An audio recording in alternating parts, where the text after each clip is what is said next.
বদরের ময়দানে এই পাশে কোরাইশ, এই পাশে মুসলমানেরা। বিশ্বনবী জালাময়ী ভাষণ দিলেন, তোমরা দেখতে পাচ্ছ এটা বদরের ময়দান না, এটা আল্লাহর জান্নাত, ওই জান্নাতের দিকে ছোট। বিশ্বনবীর কথা শোনা মাত্র সাইয়েদনা উমাইর ইবনুল হুমাম বললেন বাখ বাখ, মানে চমৎকার।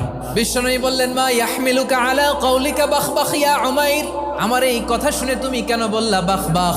ইয়া রাসূলুল্লাহ, আপনার এই কথা শুনে আমি বড্ড খুশি হয়েছি, আর আমি প্রত্যাশা করছি আমি যদি ওই জান্নাতের মালিক হতে পারি তাহলে কতই না ভালো হতো। সুবহানাল্লাহ বলেন। বিশ্বনবী বললেন উমাইর আনতা মিন আহলিহা, তুমি ওই জান্নাতের অধিবাসী, তুমি জান্নাতি। উমাইর চিন্তা করলেন আমি জান্নাতি, নবীর মুখ দিয়ে যখন বেরোইছে ওই জান্নাতে তো আমার ঢুকতেই হবে, কিন্তু হাতে 3টা খেজুর খেয়ে যদি জেহাদের ময়দানে যাই তাহলে জান্নাতে যেতে তো দেরি হয়ে যাবে।